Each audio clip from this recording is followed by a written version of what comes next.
Hello everyone, welcome back to my YouTube channel.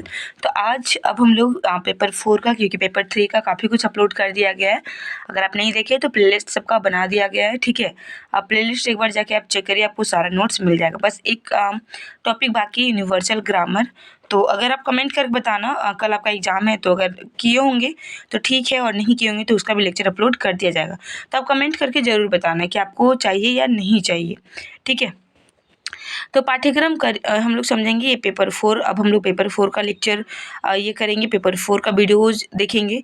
तो ये हमारा करिकुलम है, जो फर्स्ट टॉपिक है पेपर 4 का। बहुत ईजी टॉपिक है, बस आपको समझना है अच्छे से, ठीक है। अगर आप अच्छे से समझ लेते हो तो आप इसको अपने से भी लिख सकते हो। तो हम लोग समझेंगे पाठ्यक्रम, दैट इज़ करिकुलम, कि करिकुलम होता क्या। तो पाठ्यक्रम शब्द अंग्रेजी भाषा के करिकुलम शब्द का हिंदी रूपांतरण है। जो पाठ्यक्रम है वो करिकुलम शब्द के हिंदी रूपांतरण है, ठीक है, जो कि लैटिन भाषा से लिया गया। ये पूछा जाता है कि करिकुलम कौन से भाषा से लिया गया, तो करिकुलम जो होता है वो लैटिन भाषा से लिया गया, ठीक है। नेक्स्ट है कि और ये लैटिन शब्द कुर्रे से बना है। और ये क्या है, लैटिन शब्द किससे बना है, कुर्रे से बना है, ठीक है। ये भी पूछा जाता है, जिसका अर्थ होता है दौड़ का मैदान। तो क्वेश्चन ये पूछा जाता है कुर्रे के अर्थ क्या होता है, तो होता है दौड़ का मैदान। दूसरे शब्दों में करिकुलम वह शब्द है, वह क्रम है जिसे किसी व्यक्ति को अपने गंतव्य स्थान पर पहुंचने के लिए पार करना होता है। अगर दूसरे शब्दों में देखा जाए तो करिकुलम वह शब्द है, वह क्रम है जिसे किसी व्यक्ति को अपने गंतव्य स्थान पर पहुंचने के लिए पार करना होता है। पाठ्यक्रम दो शब्दों से मिलकर बना, पाठ्य जोड़ क्रम, जिसे होता है जिसका अर्थ है पाठों का क्रम, तथा ये पाठ्यक्रम कहलाता है। अतः पाठ्यक्रम वह साधन है जिसके द्वारा शिक्षा व जीवन के लक्ष्यों की प्राप्ति होती है। विदाउट पाठ्यक्रम हम लोग अपने लाइफ के जो भी हमारा गोल है, जो भी हमारा उद्देश्य है, उसकी हम लोग प्राप्ति नहीं कर सकते। तो पाठ्यक्रम के द्वारा ही हम लोग अपने लक्ष्यों की क्या करते हैं, प्राप्ति करते हैं। यह अध्ययन का निश्चित एवं तर्कपूर्ण क्रम है जिसके माध्यम से बालक के जीवन का विकास होता है तथा नए ज्ञान और अनुभव का प्राप्त करता है। विद्यालय में होने वाली समस्त कार्यक्रम को हम पाठ्यक्रम के रूप में ही देखते हैं। जो पाठ्यक्रम होता है वो वाइड होता है, ठीक है। अभी हम लोग आगे सिलेबस भी समझेंगे, फिर हम लोग दोनों का कंपैरिजन समझेंगे कि दोनों का कंपैरिजन क्या है। देखिए, थोड़ा सा लेक्चर आपको इस पेपर का लंबा मिलेगा तो इट्स ओके, बिकॉज मैंने जो नोट्स रेडी किया था वो एक जो भी पाठ्यक्रम है, पाठ्यक्रम से रिलेटेड जितना भी टॉपिक आता है सब मैं मेंशन कर रखी हूँ, ठीक है। तो इसलिए थोड़ा सा आपको मैनेज करना है और पेशेंसफुली आपको देखना है और फीडबैक भी देना है। फ्रॉबेल के अकॉर्डिंग पाठ्यक्रम को मनुष्य जाति के संपूर्ण ज्ञान और अनुभव का सार समझना चाहिए। एज यूजुअल मैंने हर लेक्चर में बता रखा है कि जो भी साइकोलॉजिस्ट है, जो भी साइंटिस्ट है, जो भी वो अपना डेफिनेशन दिए हैं उसको आपको एज इट इज़ याद करना है, क्योंकि उसमें आपको कोई भी वर्ड्स चेंज नहीं करना या कोई भी सेंटेंस इधर उधर नहीं करना, ठीक है। अगर आपको नहीं आता है तो आप साइकोलॉजिस्ट का नाम मत लिखिए और बस ऐसे ही लिख दीजिए आप ये, लेकिन आपको गलत नहीं लिखना। चलिए, ठीक है। नेक्स्ट है मुंड्रो के अकॉर्डिंग पाठ्यक्रम के अंतर्गत हुए समस्त अनुभव आते हैं जिन्हें शिक्षा के उद्देश्य की पूर्ति के लिए शिक्षालय में प्रयोग लाता है, ठीक है। ये है मुंड्रो के अकॉर्डिंग। कनिंघम, ये मेरा फेवरेट बोला जाए तो डेफिनेशन है, बहुत ईजी डेफिनेशन, बस एक बार लेकिन समझना होगा, ठीक है। पाठ्यक्रम कलाकार, देखिए यहाँ पे कलाकार किसको कहा गया, टीचर को कहा गया, ठीक है। क्या हाथ में एक साधन है जिससे कि वो पदार्थ, ठीक है, कलाकार कौन है, शिक्षक है, पदार्थ कौन है, शिष्य है, को अपने आदर्श और आदर्श क्या उद्देश्य के अनुसार अपनी चित्रशाला मतलब अपने विद्यालय में चित्रित कर सके। तो कनिंघम के अकॉर्डिंग पाठ्यक्रम कलाकार के हाथ में एक साधन है।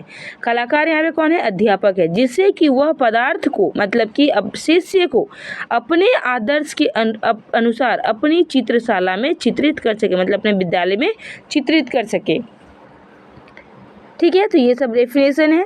नेक्स्ट है पाठ्यक्रम का उद्देश्य, कि पाठ्यक्रम का उद्देश्य क्या है, एम ऑफ करिकुलम या फिर ऑब्जेक्टिव ऑफ करिकुलम। तो पहला उद्देश्य है चरित्र का निर्माण। तो बालकों में चरित्र का निर्माण करना, जैसे बालकों में समृद्धि, उपयोगी एवं नैतिक जीवन के लिए नींव डालना, जिससे वह समाज कल्याण के लिए कार्य कर सके, ठीक है। नेक्स्ट है स्वास्थ्य का विकास करना, ठीक है। हष्ट-पुष्ट बालकों का निर्माण करना तथा उपयुक्त मानसिक एवं संवेगात्मक दृष्टिकोण एवं आदतों का विकास करना। थर्ड है ज्ञान एवं कुशलता, बालकों के अनुसार ज्ञान एवं विभिन्न कौशलों का विकास करना। नागरिकता का विकास करना, राष्ट्र विरासत को अच्छे से रखना, ठीक है, राष्ट्र विरासत के प्रति भाव प्रेम उत्पन्न करना, स्पष्ट चिंतन एवं पर्यवेक्षण मतलब क्लियर थिंकिंग। तो ये सब क्या है, हमारा पाठ्यक्रम का उद्देश्य है। तो इसको एक बार आप रीड करेंगे तो आपका क्लियर हो जाएगा। नेक्स्ट है बच्चों में अनुशासन पैदा करना जिससे वह अपने जीवन में कल्याण कर सके। बालक के मानसिक विकास कराना, ठीक है, बालक का मानसिक विकास करवाना, तर्क शक्ति, विचार विमर्श की क्षमता का विकास करना। तो ये सब क्या उद्देश्य है, ऑब्जेक्टिव से, एम से, किसका, करिकुलम का। अगर आप ऐसे समझो तो करिकुलम का एम है कि बच्चों का ओवरऑल डेवलपमेंट, ठीक है। सब कुछ किस पे डिपेंड करता है, करिकुलम पे डिपेंड करता है कि करिकुलम आपका कैसा विद्यालय का, ठीक है, आपका सिलेबस आप कैसा डिजाइन करके रखो, आप अपने स्कूल का, विद्यालय का एनवायरनमेंट कैसा बनाकर, क्योंकि करिकुलम के अंदर ना सब कुछ आता है, ठीक है। तो ये सब है। अब हम लोग समझेंगे शिक्षा की प्रक्रिया में पाठ्यक्रम का महत्व। पाठ्यक्रम का क्या महत्व है, क्यों आवश्यक है, ठीक है, या फिर दूसरे शब्द में बोला जाए तो कि पाठ्यक्रम की आवश्यकता मतलब नीड, इम्पोर्टेंस। तो क्यों आवश्यक है, देखिए पाठ्यक्रम होता है तो उद्देश्यों की प्राप्ति होती है। हम लोग अभी पहले ही डेफिनेशन में पढ़ चुके हैं कि पाठ्यक्रम से हम लोग अपने लक्ष्य की प्राप्ति कर सकते हैं, अपने उद्देश्य की प्राप्ति कर सकते हैं, शिक्षण विधि का चयन कर सकते हैं, ठीक है। ज्ञान प्राप्ति का क्या है, ये एक साधन है। शिक्षण सामग्री का निर्धारण करना। नेक्स्ट है पाठ्य पुस्तकों के निर्माण में सहायक, आवश्यकताओं की पूर्ति, लोकतांत्रिक मूल्यों का विकास, मूल्यांकन प्रक्रिया में सहायक, समय एवं शक्ति की बचत। अगर आपका करिकुलम डिजाइन है तो आपका समय और शक्ति में क्या होगा, बचत होगा। अगर आपका नहीं है तो आप क्या करोगे, इधर से उधर क्या होगे, लुढ़कते चलो, क्योंकि आपके पास एक रेडी नहीं है करिकुलम कि कौन से वर्ग के पास मुझे कौन सा काम करना है या फिर कौन से टॉपिक पास मुझे कौन सा टॉपिक करवाना। तो ये सब कुछ किस में आता है, करिकुलम के अंदर इंक्लूडेड है। स्तर बनाए रखने में सहायक और सुव्यवस्थित शिक्षा। अगर करिकुलम डिजाइन होता है तो हमारा शिक्षा भी क्या होता है, सुव्यवस्थित होता है। तो ये हमारा था इम्पोर्टेंस, ठीक है, नीड था हमारा, तो उसी को यहाँ पे डिफाइन किया गया है, ये उसी को डिफाइन किया गया है।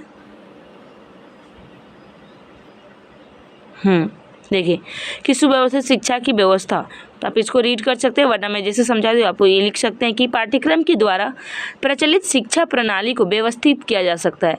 इससे यह निश्चित करने में सुविधा रहती है कि शिक्षा के किस स्तर पर कौन सी विषय वस्तु पढ़ानी है और पढ़नी है, ठीक है। अभी जैसे मैंने आप बताओ, अगर आपके पास करिकुलम ही नहीं है, अगर आपके पास एक परफेक्ट रूटीन ही नहीं है, या फिर आपके पास एक परफेक्ट सिलेबस ही नहीं है, तो क्या आप सीक्वेंस क्लब पढ़ पाएंगे, नहीं पढ़ाएंगे। कब पढ़ाना है, कितना क्या पढ़ाना है, इसका कोई आइडिया नहीं रहेगा। तो ये सब कुछ किस पर डिपेंड करता है, सब कुछ किसके इंक्लूडेड, किसके अंदर आ जाता है, ये करिकुलम के अंदर आता है, ठीक है।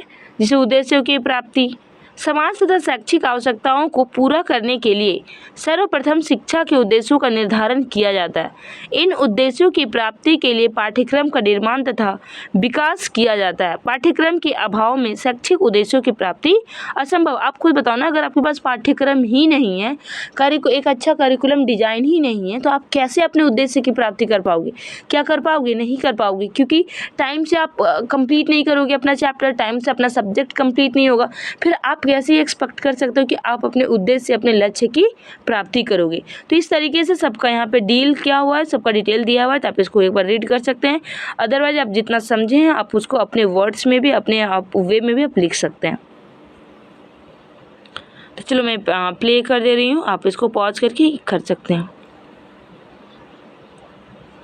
जैसे देखिए एक बहुत अच्छा पॉइंट है, पाठ्य पुस्तक के निर्माण में सहायक, करिकुलम करता है। तो पाठ्यक्रम की सहायता से ही सुनिश्चित पाठ्य पुस्तकों की रचना करना संभव होता है।